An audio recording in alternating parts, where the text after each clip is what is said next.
Yesterday we offered QPR, question, persuade, refer. Today's is building resilience in the shadow of COVID-19.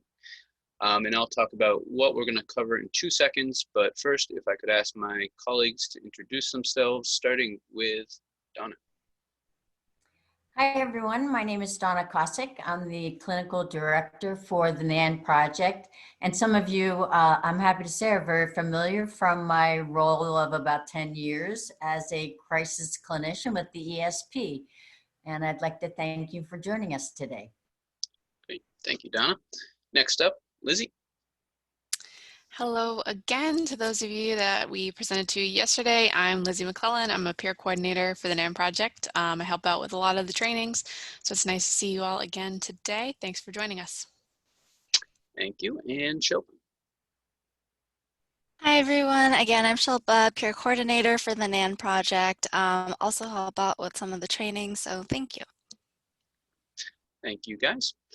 All right, so today's training, here's what we're going to be covering. Really, I mean, I think we're all coming back after, 6 months, 7 months of working remotely. I know for you guys as educators, it was kind of out of the blue. It's not something that you ever learn about, you ever anticipate. They don't teach you about this in college. What do you do when one day you're teaching in front of a classroom with students, the next you're doing it remotely?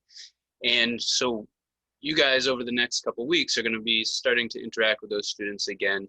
And a lot of those students will have been through some pretty difficult times. Some will have lost people, some will have just kind of lost the experience of, being a teenager in high school, or younger in middle school. So what we wanted to put together was, how do you develop resilience in these young people? Because we know that young people are very resilient, so we wanted to provide some strategies for you guys today. And that's what this training is really all about, empowering you to help those students that you're going to be seeing in the coming weeks. The hope is that a lot of these strategies you can also use in your own lives, with your friends, with your children, with your the other folks in your lives that matter. So hopefully this is more than just a work-related training. Hopefully it'll be useful in all aspects of your life. But today we are going to cover kind of what stress is, what it looks like, and also the ACE study, and kind of how that rolls into the challenge and impact of COVID-19. What have your students seen? What have they been experiencing? And how might that have affected them? Then we're going to define resilience and kind of the 5 tenets of what make up resilience. And we're going to go through some strategies that you can use in your classrooms or whatever that forum is to help build resilience in your students. We're going to finish with a self-care activity. And I think this is important. We've developed a training all around promoting teacher self-care, because it's my impression that there's been a lot of focus on what the students have been through over the last 6 months, and maybe not quite as much as what you guys as educators have been through. You've experienced some pretty serious stuff, some trauma, and we want to make sure that you guys are taking care of yourself. So we do have a self-care activity. We also have a professional development workshop that we are hoping to roll out virtually in the next couple weeks, that maybe we can bring back to Wakefield to provide some additional support to you guys as educators. So today's training, we're really just going to be going over what you might see in the classroom as your students return, first remotely and then in person. And then we're hoping to leave you with some pretty concrete strategies for how you can support your students' mental health and help them build resilience. Again, this slide deck will be shared with Andrew, so he can post it for you guys to access at a later point. So you'll have those, you'll have access to what those strategies are, as well as kind of a lot of the sources that we use to develop this training, in case you want to dive into that a little bit more. So again, if you have questions throughout, don't hesitate, throw them in the chat. We'll find a good time to stop and answer those. I am currently recording this training, but it will only be the speaker who is being recorded. So anyone who is not speaking, your face should not show up on the final video of this. All right. With that, we will dive into our training today, and I will turn it over to Lizzie. All right, so to start off, you guys know your students in your school and you're teaching the best. We'd like to hear from you. I'd like all of you to find the chat down at the bottom and let us know, do you have kids that you're concerned about? Why are you concerned about them? Don't name them by name, but kind of what are the general concerns you have around students? And what concerns do you have about yourself and your colleagues right now? So please put some of that in the chat. We want to kind of know where we're all starting off. And I will pull up the chat. Safety is a big concern. Absolutely, safety. 2 people say safety, absolutely. Is that different for students versus colleagues? What are you guys concerned about in terms of maybe those 2 different groups?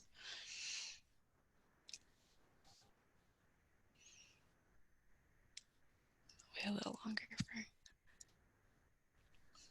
I think safety is a big one that makes a lot of sense. You want to make sure that, you know, everyone is staying healthy.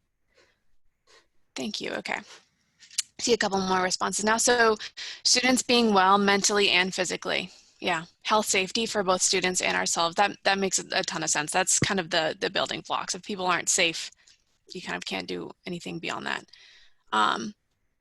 Yeah, being well, not being able to adjust to new routines, fear of spreading the virus for staff of students, supporting students who have lost relatives. I think that's huge.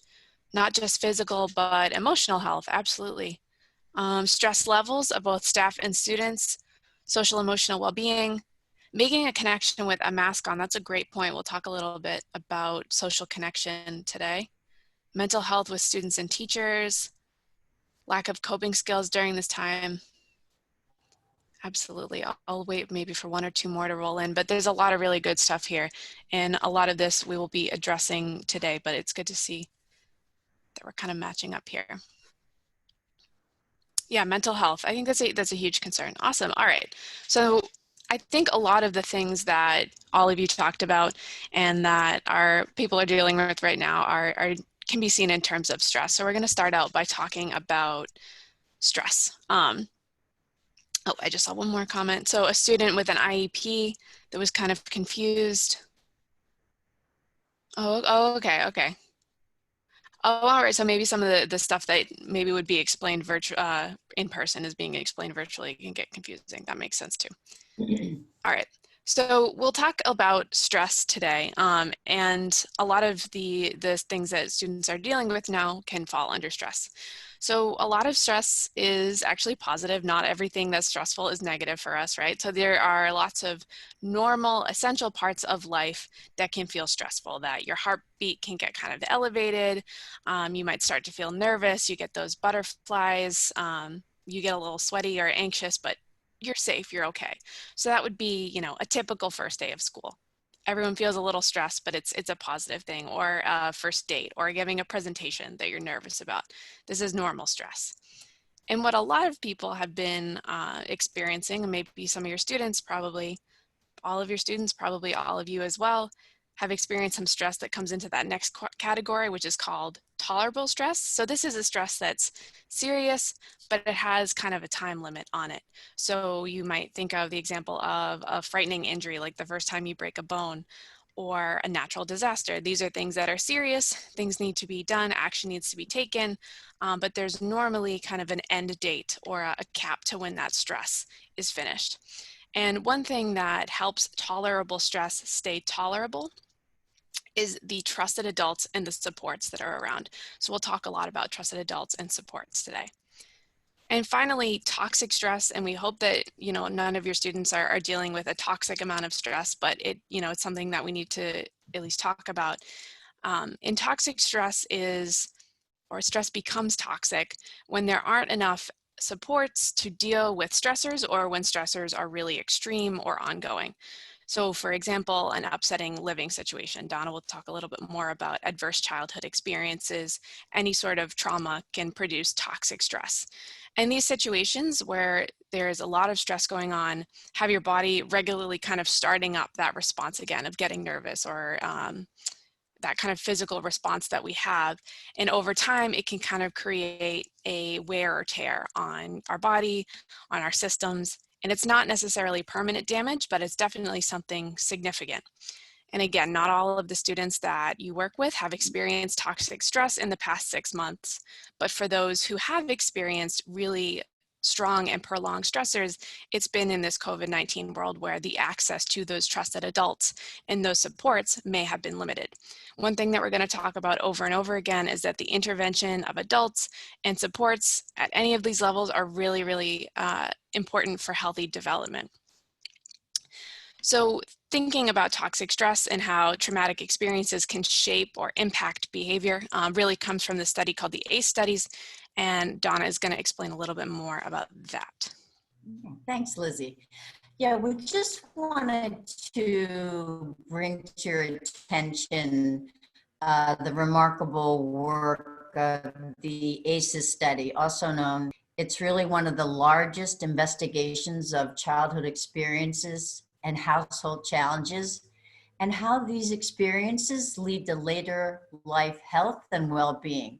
It's really one of the most important studies in recent history, and in full disclosure, my favorite research in the world. We want to bring this to your attention as families face the pandemic. The original Adverse Childhood Experience study was conducted back in the 90s, late 90s, in conjunction with the CDC and Kaiser Permanente, which is a large healthcare provider in California.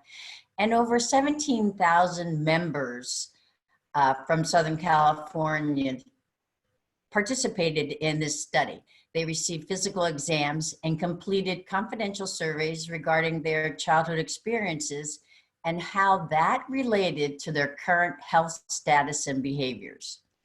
And what was found was a strong relationship between the breadth of exposure to traumatic experiences during childhood and the multiple risk factors for several of the leading causes of death in adults. For example, heart disease, alcohol and drug addiction, cancer, chronic lung disease, skeletal fractures, and liver disease. It also pointed to unintended pregnancies, STDs, and just engaging in risk-taking behaviors. And as related to the pandemic, think about all the experiences you, your students, or your community may be witnessing.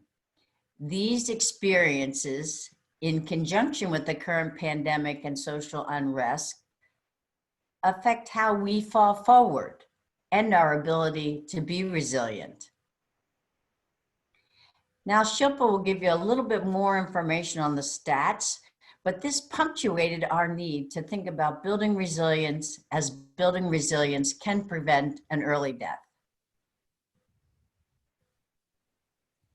All right, thanks, Donna. So to build off of what we just learned from Donna about the ACE study, we wanted to go over some statistics. Prior to COVID-19, the Children's Defense Fund reported that 1 in 6 children lived in poverty, and they're actually the poorest demographic in the United States. 13.5% of students reported to binge drink, and between 3.3 million and 10 million children have been exposed to domestic violence. And this was all before the impact of COVID-19. So what this looks like now, the next slide, is that a lot of you touched on these things in the chat. Children are stuck at home and are more isolated in potentially toxic environments where they or family members may be experiencing domestic violence or homophobia or transphobia, or generally feeling unsafe at home. And they also have less access to supports and school-based services. A lot of families are also experiencing at least some stress around their financial stability. 20 million people in this country are facing eviction, and we're also dealing with a really high unemployment rate. And unstable housing can definitely exacerbate mental health challenges and unhealthy coping skills, such as increased substance use. And of course, the direct impact of the pandemic. A lot of you talked about safety being one of your #1 concerns. And a lot of students are worried about getting sick or getting loved ones sick, are concerned about a loved one who is tested positive, and some of them are experiencing grief of losing someone, whether that's from COVID-19 or another cause. And a lot of students are losing out on their typical high school milestones like extracurriculars, friendships, And these things are going to continue to be affected whether using the hybrid or remote learning models. So all of these things are things to keep on your radar. Not all of these issues are affecting every student, but it's definitely helpful to keep in mind if you are trying to figure out how to support your students and promote resilience. So now I'm going to hand it to Donna, who's going to talk a little bit about what to look out for in your classroom. Yeah. All of you guys pointed to, I think, the number one concern you're going to see in your classroom, and that is, how is everyone going to be safe? And some of the ways that you may see your students showing you that they feel unsafe is that they have no affect, they're sad, they're irritable, they are not interested in the work, they just don't care about anything, they're restless, they may look disheveled. For the younger kids, you may see some regressive behavior.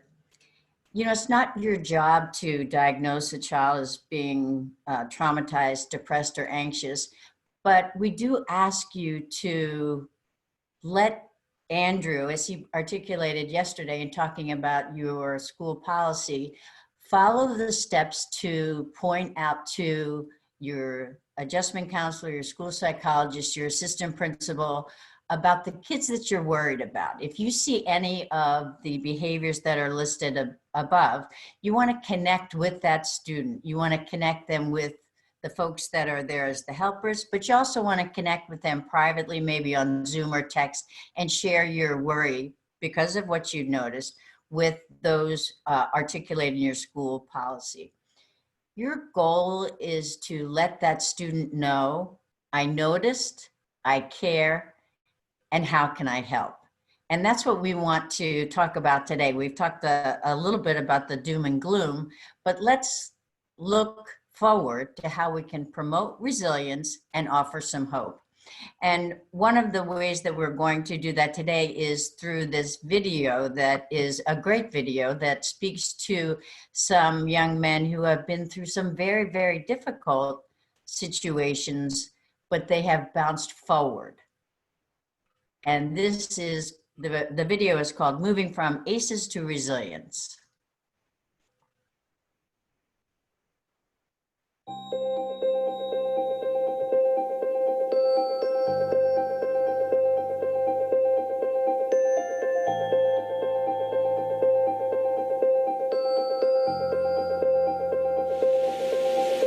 My father passed away when I was 8 years old, and that was really hard.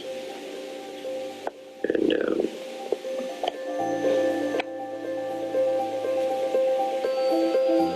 incarceration of a family member.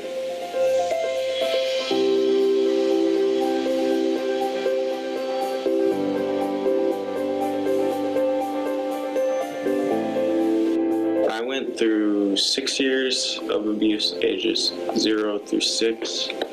I grew up with a father that did drugs like meth, weed, alcohol, and he went to prison for it when I was 11 years old. And when I was a little kid, I thought drugs were good, and I started doing them when I was in the 3rd grade.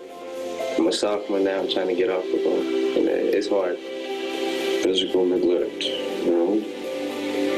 I typically would like search the cupboards and search the fridge and whatever, and like scrounge around for anything that I could eat, and typically there wasn't anything, so I didn't get to eat a lot. And then I got neglected pretty much in every other way.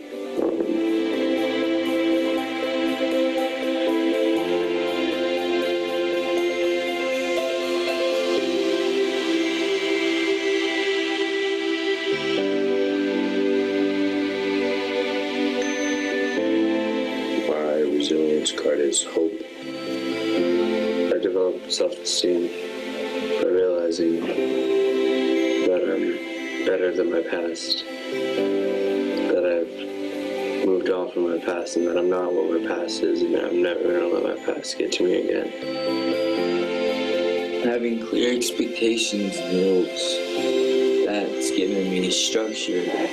It's giving me the knowledge of right and wrong, because there are some things that like I had a feeling were right and wrong, but was never really taught that way. Learning responsibility helps me because one of my responsibilities here is working with horses, and I get to go out and trim horses' feet and ride horses, brush them, and keep my mind on that instead of things like drugs and just things that aren't good and things that benefit me and are good for me. Also, learning responsibility, it helps me take actions for my school, and now I'm going to catch up and graduate.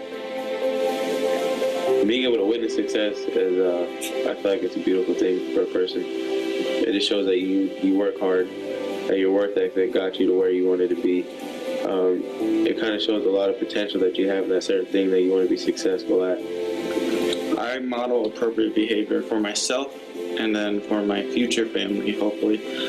Model it for myself more right now because I'm trying to break a cycle for abuse. I knew how to drop in. Two of these guys didn't know how to drop in on the skate park, so I taught them how. They fell on their butts a little bit and hit their heads like me.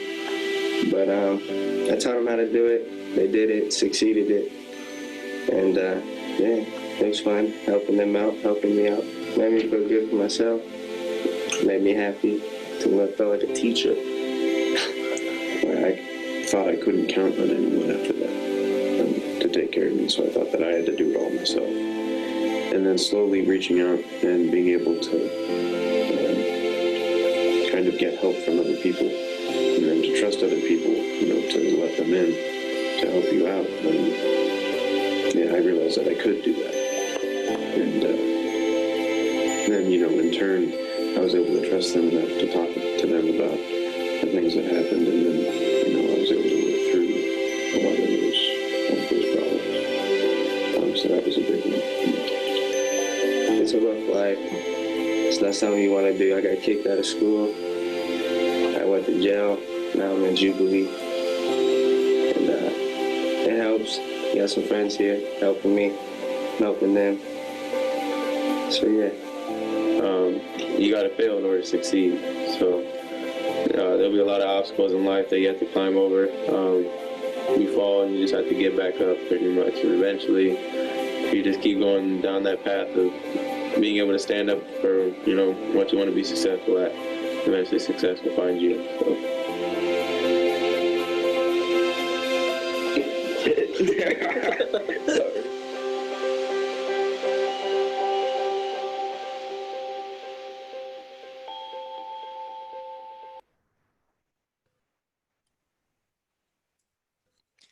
Awesome. So yeah, that was a really positive and hopeful video with a great message. And what that video tells us is that, yes, we can help a student become more resilient. We can change the wiring of the brain through the experiences we expose it to. More positive and supportive experience will help build resilience. It's definitely something that takes time and continued help from a child support system, but it's definitely something that can grow and develop just like children in general. So now I'm going to hand it to Lizzie and Donna, who are going to go over the traits of resilient students and activities to build resilience. Great. All right. So obviously the concept of resilience is really important for a lot of educators, but it's also a thing that has been pretty studied by developmental psychologists as well. So let's kind of define what we're talking about here. So resilience today for us is going to be the capacity to recover from difficulties and then bounce back into shape. It's how well we adapt to life circumstances, especially really challenging ones, which means that resilience is built out of hardship, but it finds a way to turn negatives into positives or into moments of growth. And one thing to remember is that as we go forward, and as Shilpa just said, resilience isn't an all or nothing trait that you either have or you don't. We can all build resilience in ourselves and in the young people that we work with.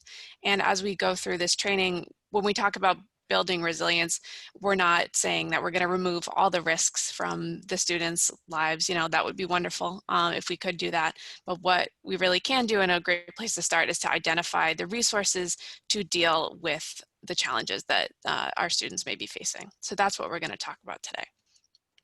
If we go to the next slide, we're going to be looking at these 5 qualities of resilient children. So this is from the research of Bonnie Bernard. It started in the early 90s, but is ongoing today. And what she did was she looked at resilient children, and she defined those as children who could work well, play well, love well, and expect well, and tried to see what were the common characteristics that helped these kids, even though they had all experienced really traumatic things and really hard challenges, what helped them to be resilient and to bounce back. And she found these 5 things: social competence, problem-solving skills, autonomy, a sense of purpose, and later one was added about critical consciousness. So we're going to go into each of these 5 things and define each of these things. And then Donna will give you some hands-on kind of strategies and activities about how to help build these things. But as we go through, you're going to realize a lot of your students already have these things. It's about fostering these traits and helping them grow, even in our current situation. So we'll start with social competence. So social competence is defined as the ability to handle social interactions effectively. Can you build and maintain close relationships? And then can you kind of adapt and navigate in your social environment? So keep in mind that's really relative to age, so and other factors as well. So my social competence is going to look different than my 15-year-old brother who's in high school right now. Our social situations are very different. Oh, I just saw a question. What do you mean by expect well? So one of the things that she kind of looked at was, did they have kind of like healthy and reasonable expectations for the adults in their life? So did they kind of know that they could trust certain people, that people were going to treat them well? How did they expect others in their lives to treat them? And was it pretty on the mark, was kind of what that research was. Thank you. Good question. Another part of the social competence that I think is really relevant to right now is the idea of flexibility. So kind of, can you bend without breaking? Can you move into different social situations and still, feel comfortable and be able to interact with folks? I think on a typical year, this would look like those students who bounce around in our social butterflies during the lunch period. They're starting out with the soccer team, they're ending up with the drama kids somewhere in the middle. And I think another great example is the ability to move between different cultures. So students who speak a different language at home or are immigrated from another country have a lot of social flexibility. And what social competence kind of creates for young people and why it's so important is because it kind of creates this ability to establish a variety of different positive relationships with adults and with the peers in their life. So for example, they have a peer that they can talk to about their stressors, but they also have trusted adults that they can go to when things are a little more serious. They have a role in their community that helps keep them safe and exposes them to different resources. And it also helps students have a positive school experience. So right now, your most socially competent kids are probably the ones who figured out how to have socially distant hangouts or figured out fun Zoom calls to have with their friends. And socializing is really different now, especially for young people. And a lot of us are going to need some help figuring out how to be a good friend, how to be a good conversationalist, or how to be a good listener through a screen or from behind a mask, as one of your colleagues said earlier. So Donna has some activities and some ideas for building up social competence. Thanks, Lizzie. And just as a disclaimer, we know that you guys already have many of these activities that you and your students participate in class. Our hope was just to put them into the categories to promote each of the abilities to be resilient. So just to probably review some of the activities that you already do, one of the top things researchers tell us is to have students write about what they like about each other. In your Zoom classroom, have your student turn to the person who is pictured at their right and write an essay about that person. This can be made for older kids or younger kids. For the younger kids, they can jot down a few words, they can talk to the rest of the class. But it's interesting to have the students write what they like about someone else. And then look for creative ways to keep group work part of your virtual classroom. Have the kids create a test, have them create a word search, have them work together on formulating what the class will study for that day.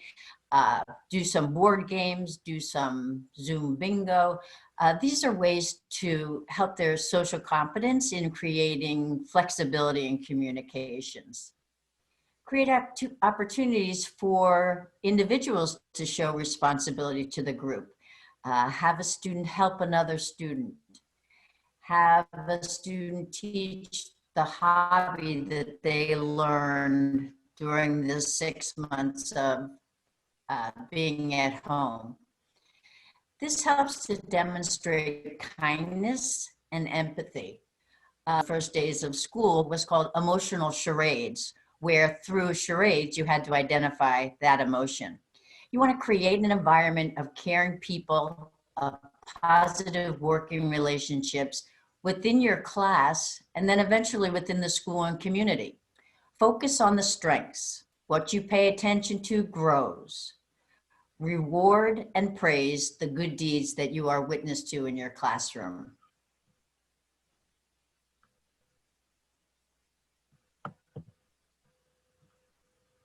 All right, so the second attribute of resilient children, and the second thing that we're going to give some strategies around, is problem solving skills.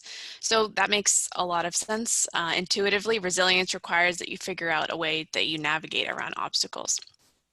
To dive a little deeper, the ability to come up with multiple solutions and adjust your plans serves students really well, especially when they're dealing with ACEs. One of the reasons that ACEs have such a complicated and negative impact is because they're problems that continue over a long time and the impact can accumulate.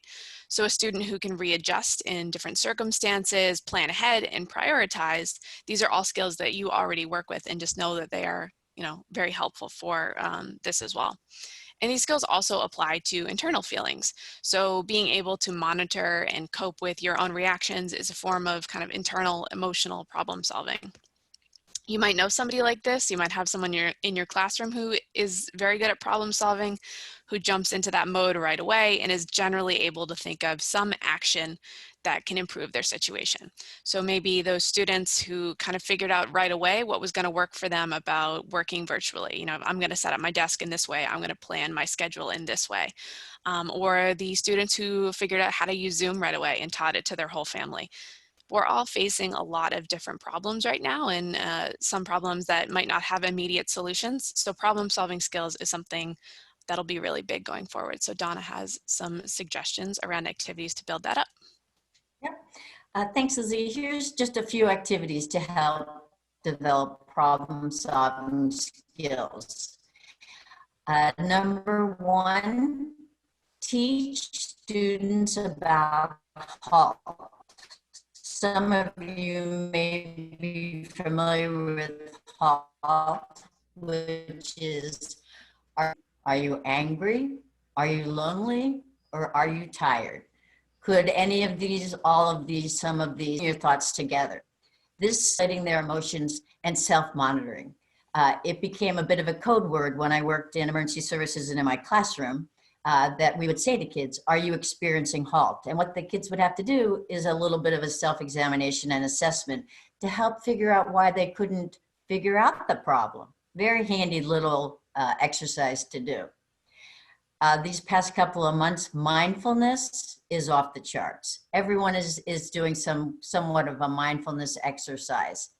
It would be a good practice to have a predictable routine for you in your virtual classroom or your regular classroom, especially during this unpredictable time.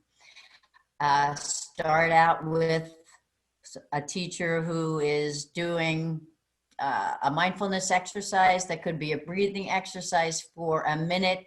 Take attendance and then talk about what you're going to cover that morning. To have 3 things that are predictable every day for every student. And we know that you have lots of ways to help kids build their executive functioning skills, to help pay attention, to organize, to plan, help them to start a task, complete a task, stay focused on the same task. Lots of games have been completed over Zoom to help with that. A great one is Zoom Bingo, a scavenger hunt. If you go and look on Pinterest, there's many, many suggestions that will help you build your toolbox of activities to develop problem-solving skills.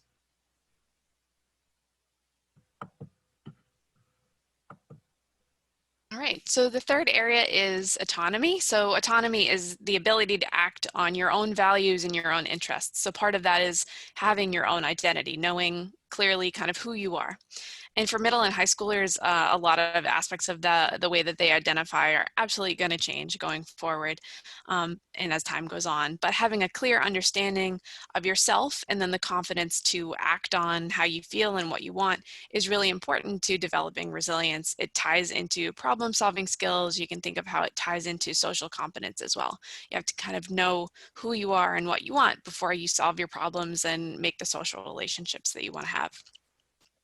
Another way to think about this is, do students feel like they know what they want and then how to get it?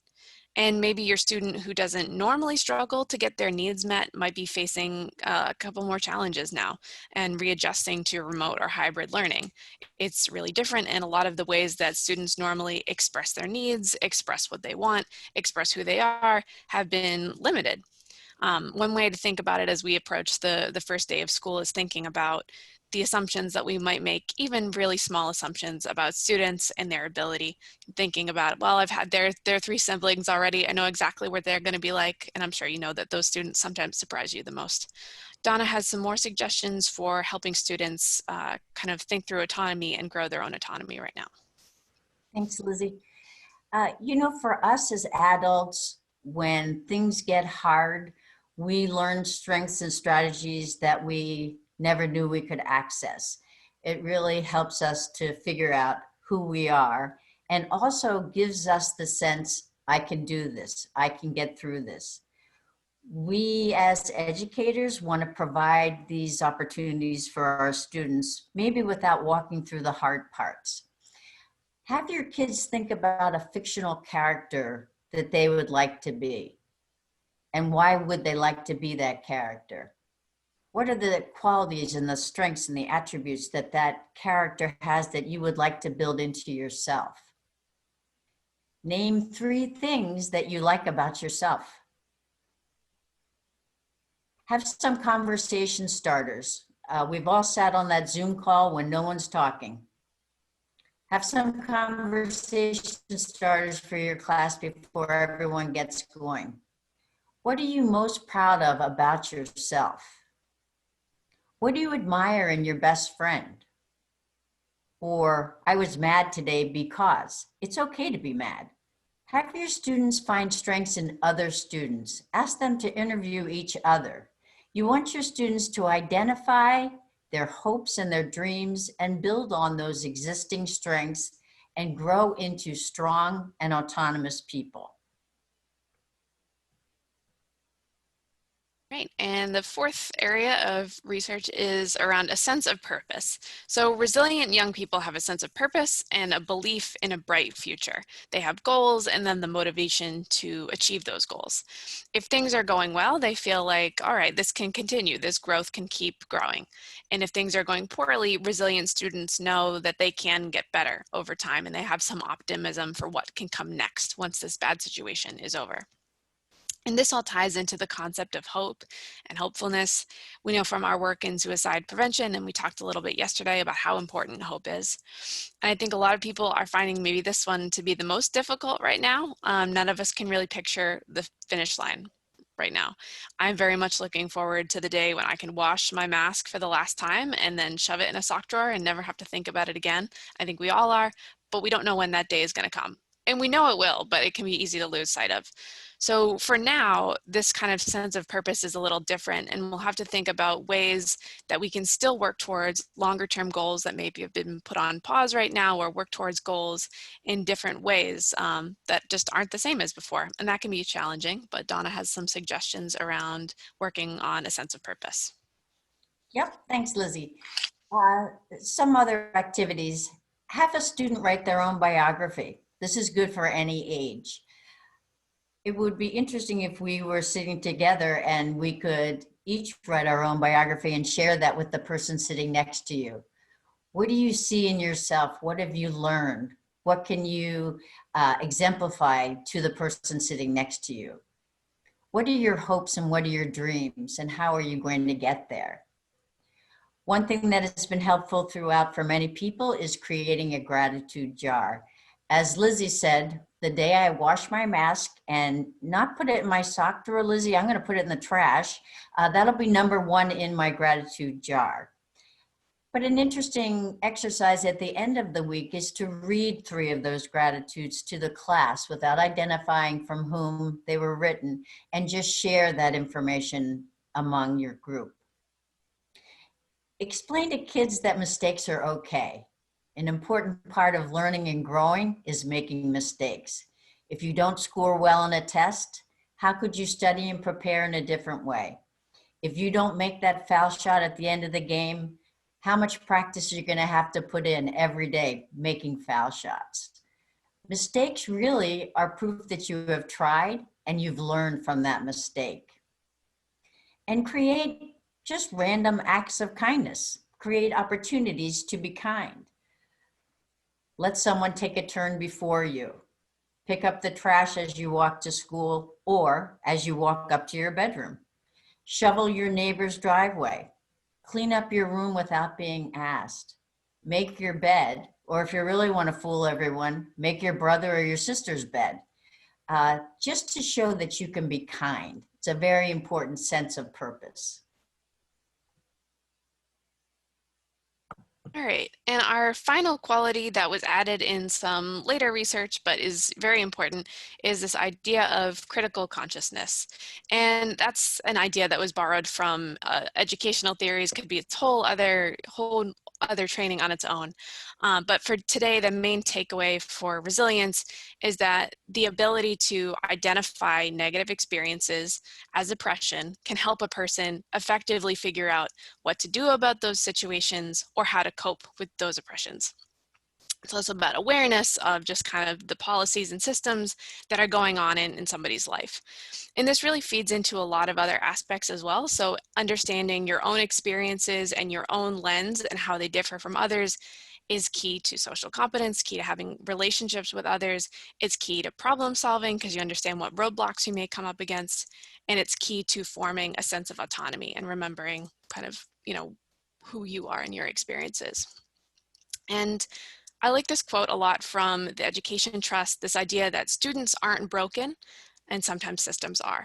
So this idea of helping a student understand that if they're not doing well this school year, if they're not succeeding this school year, that does not mean that they are broken. There may be some other obstacles that are in their way. There's tons of obstacles that are in all of our way. And I think another thing that plays into this idea of critical consciousness right now is that you've probably heard the we've heard it 1,000 times now at this point, but that the country's not just experiencing a COVID-19 pandemic. You might have heard that communities of color, especially Black communities, are experiencing a double pandemic. And the average high schooler, you might not think that they're as aware of the activism, the protests, and the movements that have been going on. But when we were talking to teenagers earlier this year, a lot of them were so plugged in to all of the activism that was going on and were really concerned. This is so much a part of their kind of social landscape. It's still a huge part of people's day-to-day. Basically, all we're saying here is that there's a lot of larger factors in all of our lives that can make it easier or harder to succeed. And as teachers, you already know that, and you play a huge role in helping your students navigate those things and in advocating for your class. And things are feeling a little bit different now in terms of this particular trait. So Donna has some ideas for helping build this up in your students. Thanks, Lizzie. And I'm sure you as teachers have great ideas on this as well. One of the things that I found concerning as a teacher and a crisis clinician is that kids don't have heroes anymore. So I think it's a little bit of our responsibility to help kids find their heroes. And how do those heroes save their communities? How do they solve their problems? What are the attributes? What are the vehicles that their heroes use to raise social consciousness? Just look now at the National Basketball Association, Living in the Bubble, how much social consciousness they have raised. What can you learn from that, and how do you incorporate that into your own life?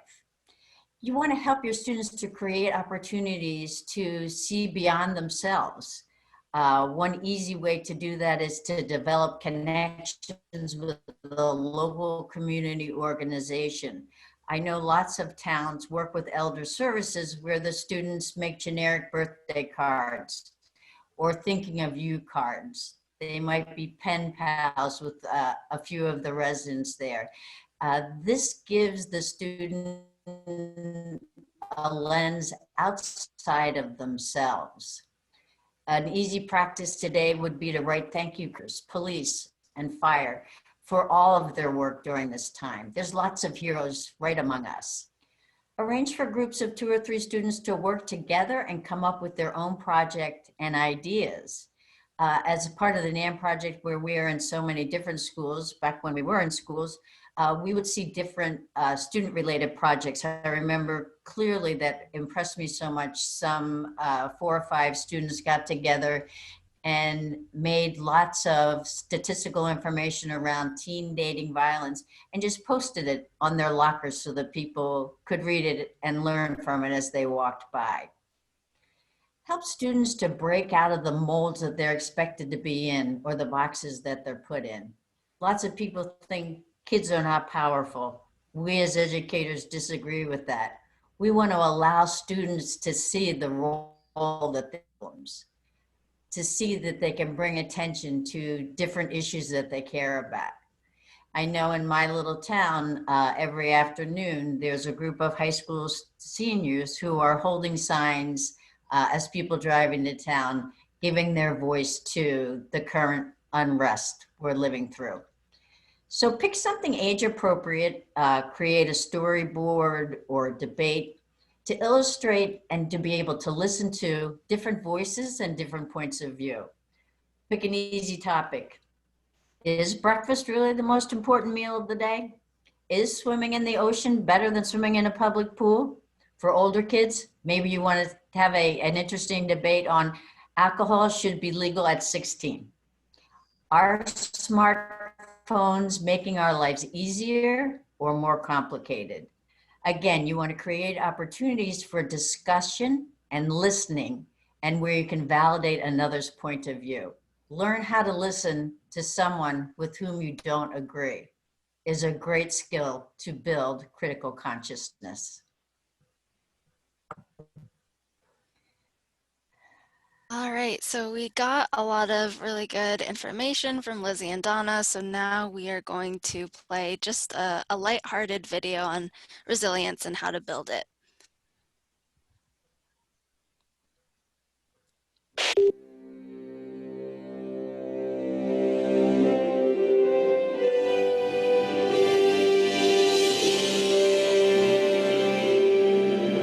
Brains. They are everywhere. In the world's gentlest places and its harshest. In this unforgiving environment, some brains exhibit troubling signs. Addiction, illness, depression, social disorder. Yet others thrive. Why have some brains developed the ability to cope in harsh conditions while others struggle?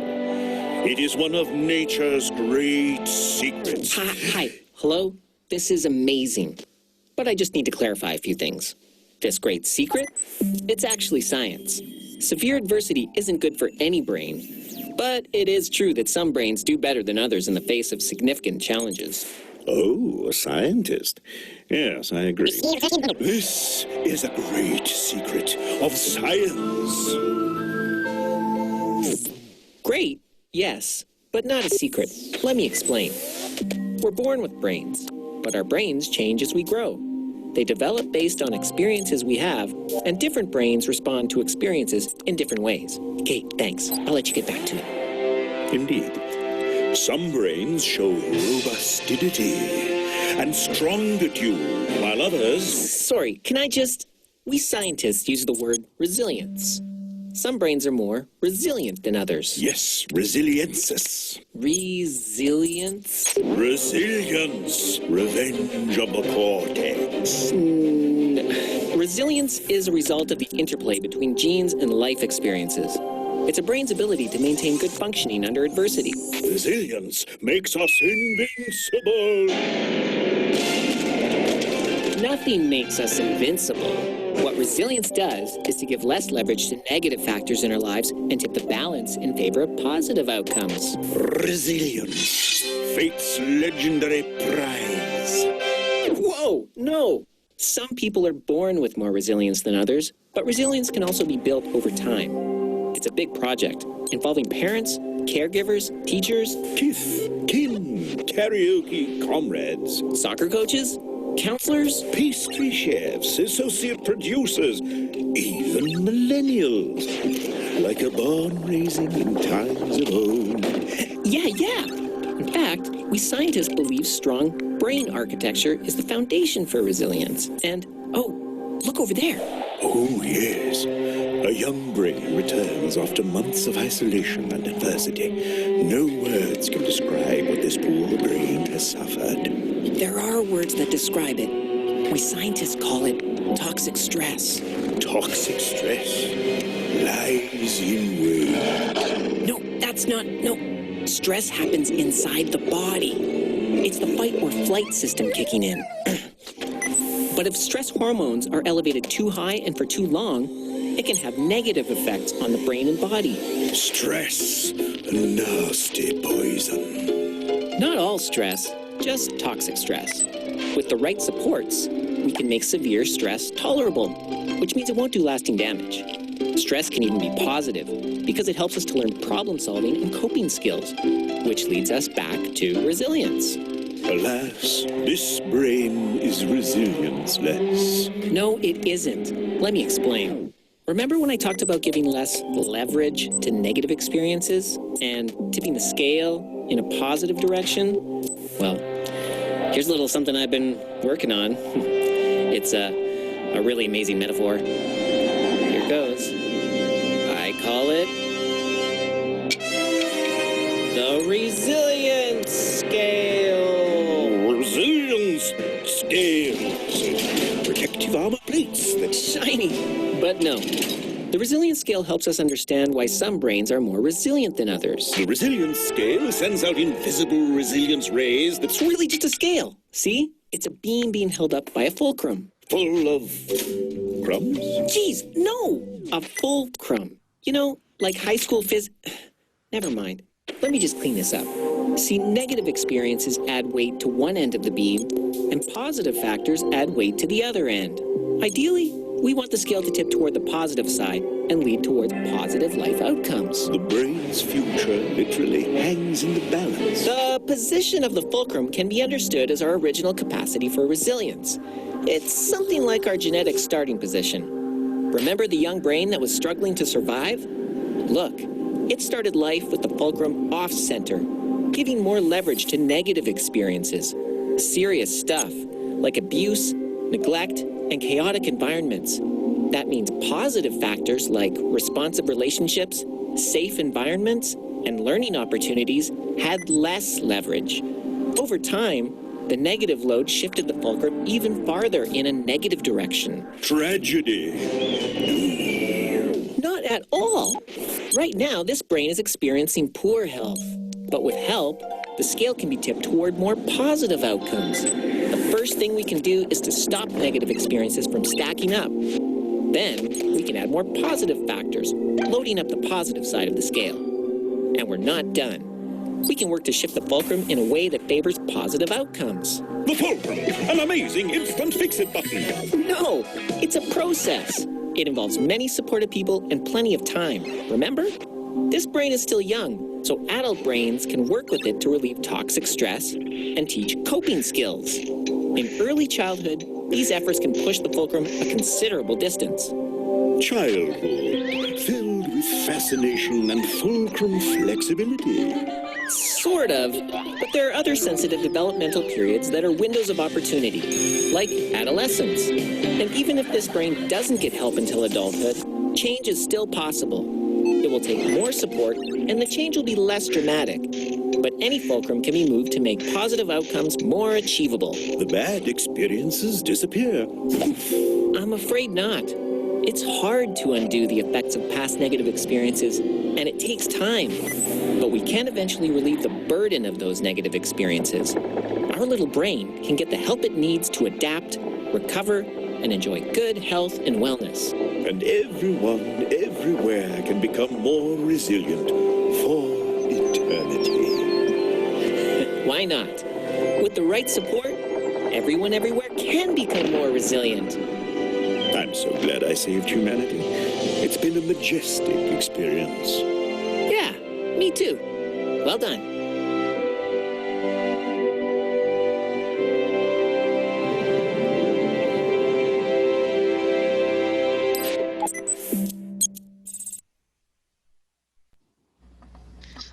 All right, so that video is a little cheesy, a little goofy, but also, you know, true. All of that stuff is really useful, and we really like this metaphor of kind of using a scale and how do we tip that scale using a lot of positive supports.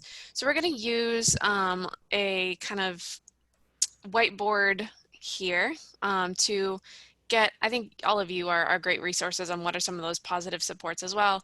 So based on kind of what we've talked about today and some of the things that you're planning for this upcoming school year, or things that you want to see or things that you've heard other people are doing, let's kind of generate a little bit of a list here of some of those positive supports, and Shilpa will take down some notes and put them all together. So you can share in the chat. If you'd rather unmute, feel free to do that too.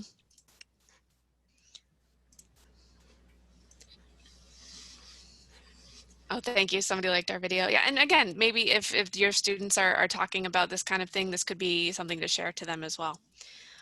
So what are some of those positive supports that we can provide for students? Adults that students feel connected to. Yeah, that's really important. Having a trusted adult in the building or outside of the building. Absolutely. Having somebody to talk to. Yeah, absolutely. About big things or about little things.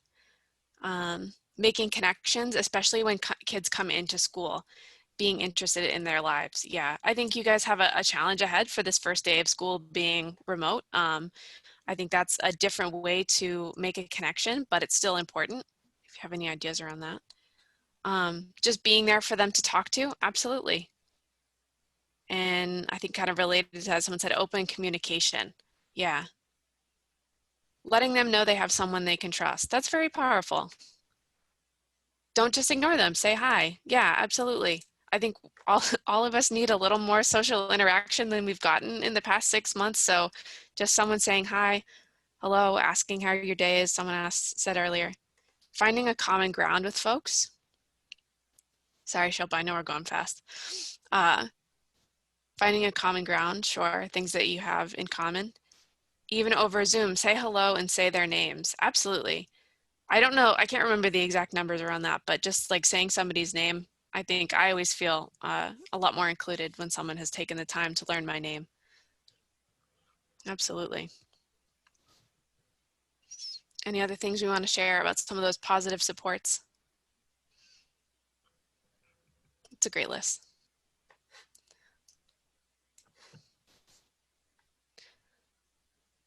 Okay. Yeah, okay, so someone shared their son has been struggling with being a freshman in college, but having to do so virtually. Yeah, it really helped when he saw on Discord some of his classmates who are feeling the same. He feels so much better now. Yeah, I think, again, so that social connection that we talked about earlier, finding ways for students to connect with each other, to vent about it, to understand that they're not the only one that is feeling a little left out or feeling like this isn't the way they wanted to start their school year. Absolutely, that peer support is huge. Great. All right, well, this is a great list. We can move on to the self-care, but we can send this list that y'all generated out with the slides. So thank you. All right, can everyone see that okay? Awesome. So yeah, self-care, really important, especially now. I'm sure all of you have a lot on your plates, and just taking that time to check in with yourself really lays the foundation to be able to support your students and to promote resilience. It's not selfish, it's just the process of attending to your own needs. This is also an opportunity for you to bring in other school personnel if there's a student or students that you need more help and support with. following your school guidelines, and really activating that support system around the student so everyone can get the help and the support that they need. So on the right here, these slides will be available afterwards, but on the right, there's a sort of a wheel of self-care that addresses different activities that you can do to address different aspects of well-being. We also have a wheel of self-care activity right there. So basically we wrote a bunch of different self-care activities down and we're gonna spin it and it's gonna come up with one, and hopefully that'll be something that people would wanna do. If not, they could pick a different activity just to make this a little bit more fun. So there it is, it's spinning.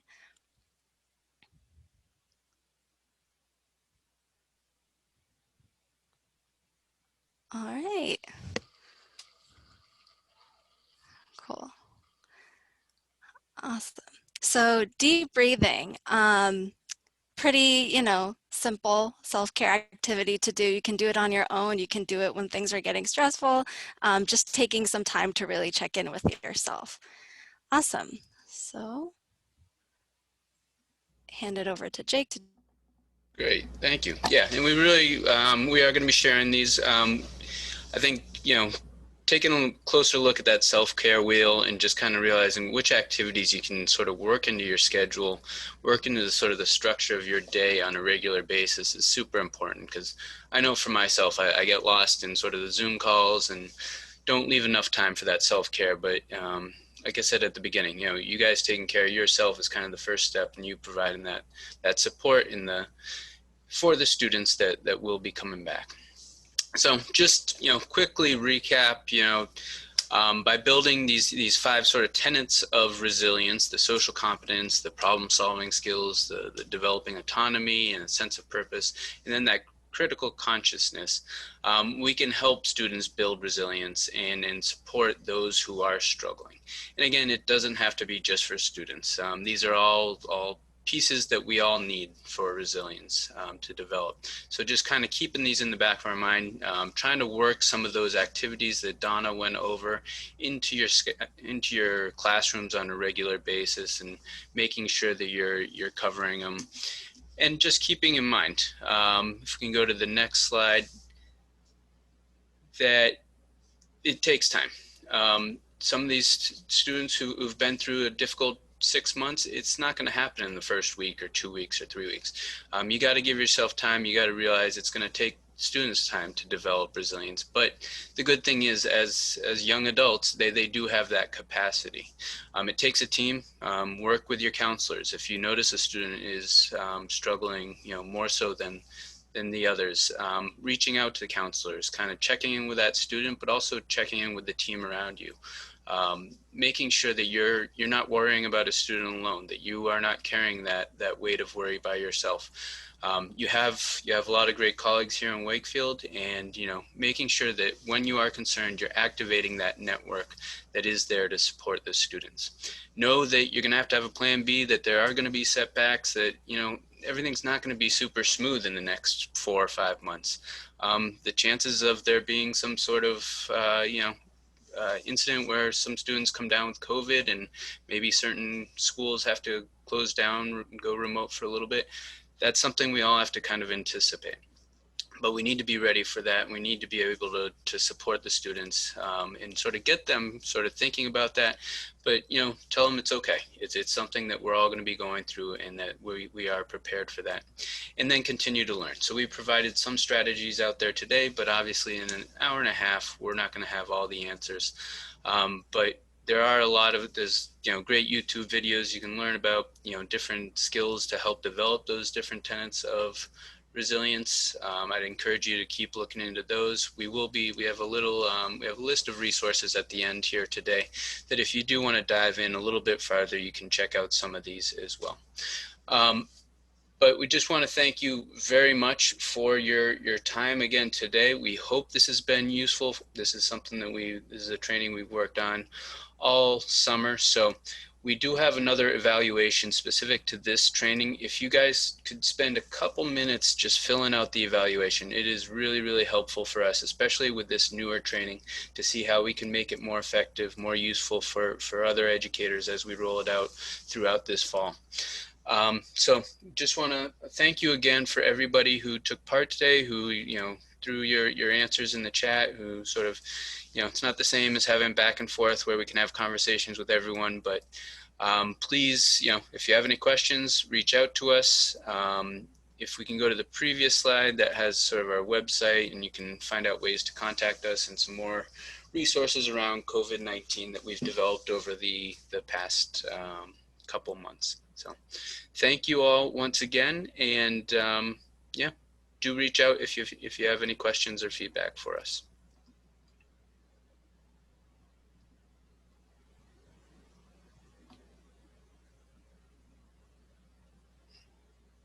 Thanks, Andrew, for having us. Yeah, and thank you, Andrew. And thank you. That one was fantastic. I mean, it's so funny because I've heard the QPR one before. It's great, but this one was great. Loved it. Great. Really good job putting that one together. I like that one a lot. Thank you, Andrew. You covered a lot of great stuff. It was awesome.